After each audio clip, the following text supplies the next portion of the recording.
It is time for some truly bizarre inaugural facts. Let's go on an adventure.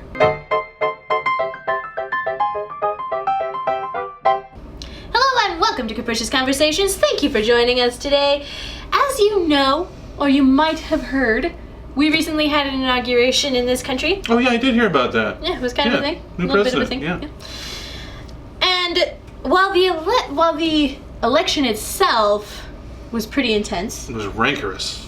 Horrible. it was not as bizarre as some other things. But today we are talking about specifically inauguration facts. This is the act of somebody being confirmed into office. Confirmed into office. Most of the facts we have today are about American inaugurations because we live in America.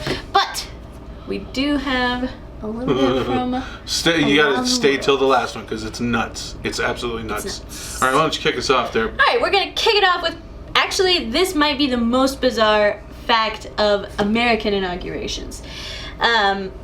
It was, What was it? well, I'll tell you. William Harrison was old, for one. William Henry Harrison? Yes.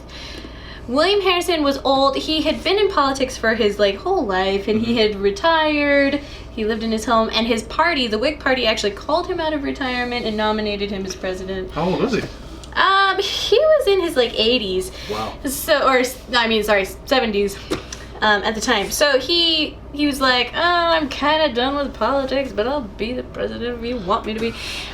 And it was partly because there was significant unrest in the country. And they needed somebody to unite them. Lacking it with life. They needed somebody to unite them, and so he came in as a man of the people. He was going to unite the country. He was going to do good stuff. Uh-huh. He won the election by a landslide. Had significant following. Yes, significant following. He took the oath of office on March 4th, 1841. So this was before the law was passed that the inaugurations would be on January 20th. Right. It was very cold. It was very wet. He decided that he was going to be a man of the people. And so he only took, his coat and rode on his horse to the Capitol to be inaugurated. Wow. Not only that, but he gave the longest inaugural address in history. 8,445 words. It took him serious? 2 hours to read his inaugural address. Ain't nobody got time for that? For real. And all of his people, all the party people are standing there in their clothes, and it's cold and it's wet, and they're like, can we be done? I imagine. And he's just wearing a coat. Just, he was So wearing it's his wet coat. and it's cold. Yeah. And he's just wearing a coat. He didn't actually take an overcoat. He just wore, his dress coat, so a he's smoke not coat. even He wearing didn't a even coat have he didn't have an overcoat. He didn't have a hat. He was a man of the people. And he gives this amazing address. So fast forward 3 weeks. Harrison ain't feeling too good. Yeah. Yeah, he comes down. He comes down with a little something, and no lie, a week after he comes down with a little something, because he was keeping this outrageous schedule, he died. What? Shortest governing president in history. He governed for 33 days. And he died. He was also the first president to die in office. Wow. That single story has proved Jewish mothers right ever since then. Do you realize that? So actually, medical professionals have since said it probably wasn't the inaugural address that got him sick because it was 3 weeks after. I don't know if I believe that. No. You wear your coat. I told you, wear your coat when you go outside. You'll catch your death out there. Apparently, you can actually catch it. Apparently, it can really happen. If you give an inaugural address that's 2 hours long in the freezing rain with no hat and no coat. Wow. Well, there you go. That's crazy. It is crazy. I would say that's truly bizarre. Truly bizarre. But this also is truly bizarre. So you've heard of Andrew Johnson, right? He was running with Abraham Lincoln. He was vice president in 1865. Mm-hmm. Okay, big election. And so when he gets up to, little background, he wasn't feeling too good either. Okay, so before this happened, he had actually caught typhoid. Oh gosh. And he was fighting typhoid fever. That's a big deal. And so that's kind of a big deal there. It is a big deal. And so he hurt. There was a lot going on. Typhoid fever is a big deal. All right, so medicine at the time said what? Whiskey or brandy? Whiskey or brandy. And so what did he do? He drank some whiskey. In fact, he drank some more whiskey. And you know what? He drank more whiskey than that. In fact, That tequila is so good. by the time he got up to get inaugurated, old Andy was trashed. He was drunk. And so he overdid it, and they started to give him his oath, and he's like,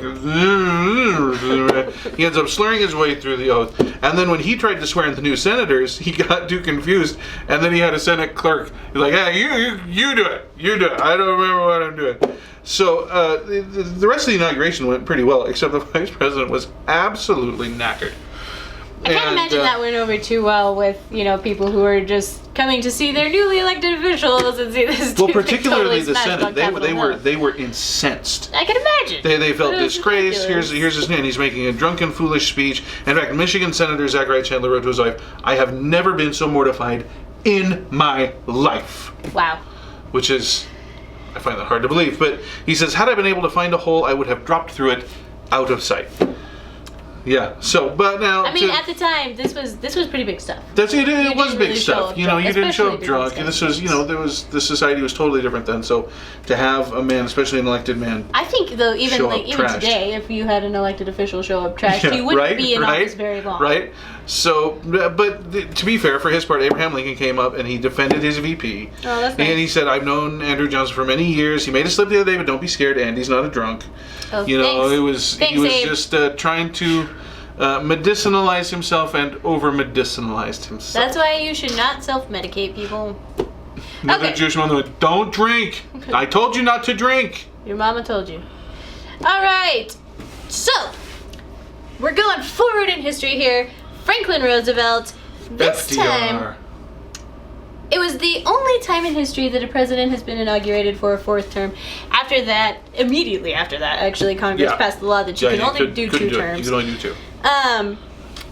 But so this is bizarre because there was no official anything for his inauguration. Well, He had by the been 4th president time, for a what do you while. have to say? I mean, I know, everybody was like, yeah, he's the president, whoop-de-doo. Nobody really cared. So there was no official celebration at all. And they kind of pinned it on, the war effort and gas and lumber shortages. well, yeah, and that's true. I mean, this was 45. Which is true. The war is just finishing. So yeah, there was no parade, there was no nothing. He was just with Congress. They said, okay, you're president again, go do your thing. And then they were like, we have got to change this because this is nuts. Because we want our parties. See, that's the real reason that you can only just serve want 2 parties, terms. yeah. They want the parties. By the 4th time, they'd already said all the things. There was already a chicken in every pot, and there was no reason to party. I That's think the whole there's reason they probably changed also it. some sore people who were just like, what? This Right? dude's been president forever. Like, this isn't I think we should change it. Give somebody else a chance. The Bill and Ted law. Ted. Party on, Party on, dude. dudes. All right, well, so that's strange. But now we're going to fast forward to 1973, and we're talking about Richard Nixon. Yes, that Richard Nixon, the only president to not be a impeached. crook. I am not a crook. All right, so he didn't want his inauguration to be marred by pigeons. He had this thing about pigeons. Okay, Is that like a pigeons, huge problem in inaugurations? well, it used to be a huge problem around D.C. Oh, okay. And they're basically rats with wings, Yeah, and they poop all over everything. That is true. Pigeons poop all over everything. So he requested that tree branches along the parade route be treated with a chemical. Okay. Okay? And it was called Roost No More, and supposedly this would make the birds' feet itch so that they wouldn't want to perch above Richard Nixon's motorcade. Would they just itch while they were on those branches, or was there like a whole bunch of poor pigeons with itchy feet? I don't know. I imagine that for Those weeks poor afterwards, pigeons. there was this horrible epidemic of Itchy-footed itchy-footed pigeons just not able to land anywhere. Aw. Isn't Yeah. that terrible? So the inaugural committee spent, okay, get this. This is in 1973. Okay. $13,000 That is a lot. in 1973. You could triple that easily. You could triple that to go for today to comply with the anti-pigeon policy. But Nixon actually got Anti-pigeon more than he policy. expected. The pigeons didn't just not sit on the branches. They wolfed down the Roost No More. They ate gosh. it, which proved to be highly toxic. Of course it did. Of course it did. So instead of dealing with the minor hassle of live pigeons roosting in the trees, they now had to deal with the major hassle of dead birds everywhere all along the parade route. Oh man, that's like way worse. Whoops! That's nasty. That's the law of unintended consequences, friends. There you That's go. how it works. And it was a foreshadowing of things to come. The dead pigeon Little did we inaugural. know.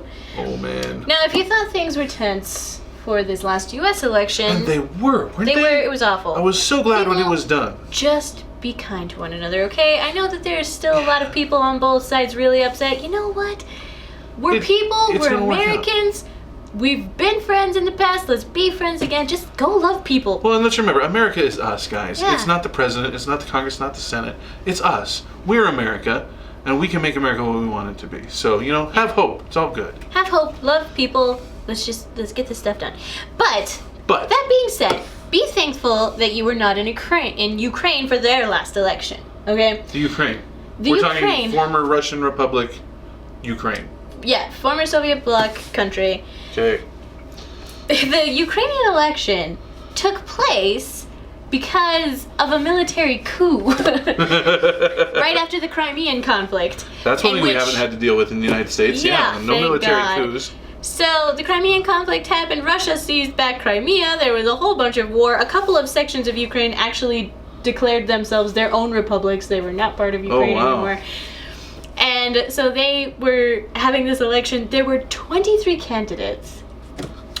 All of the election, I mean, if you thought it was bad with people just slinging words, like these people were actually tearing up their own streets. Like even the candidates were participating in these Really? riots. Really riots. Like, okay, I'm just gonna be real. Like protests that burn and break stuff and damage property. That's not a protest. No, it's a riot.